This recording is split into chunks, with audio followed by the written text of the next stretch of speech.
neznám Bohuša jako. Ale tento... Většinou se Alexander jako je, ale přesto tak musel být. Ano, ale v tom nepatrném množství nesmí překročit tu horméze. Jakmile překročíme, a už jsme možná překročili v našem pesticidovém ráji, jsme ji překročili. Nicméně vlastně, jakmile k tomu docházelo, tak třeba to vysvětluje vlastně, proč třeba léčí radioaktivní lácně.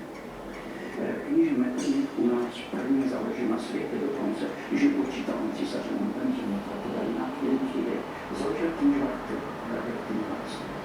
Ta radioaktivita léčí právě na tomto principu. Prvního vysvětlili dva němečtí badatelé, jeden byl psychiatr, druhý byl lékárník, který dali pokus a v tom pokuse vlastně použili jedovatou tuť a dokázali, že pivovarské kvasnice se daleko rychleji množí a narůstají. Tehdejší věda to nepřijala a vyobcovali našli zvěry. Za výpadných let, když lepej v tím, možná ho znáte, co je to věda. Věda je onu černou kočku v černém pokoji. Co to je filozofie? Onu černou kočku v černém pokoji. Co to je narcismus? Onu černou kočku v černém pokoji, když tam není a křičet už je málo.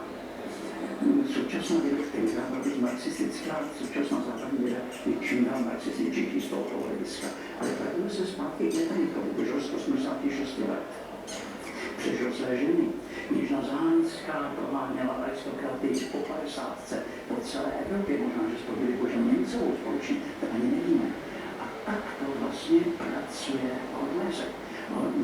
Lidská horméze, chronický komfort, který zažíváme, vypíná celou řadu důležitých věcí. A my potřebujeme obnovit jejich funkce. Jakmile je vypneme, tak je to velice špatně. Paní ministryně bývá Ale jak to může udělat obyčejný smrtelník? velice jednoduše. Říkáte změnu myšlení? Ne,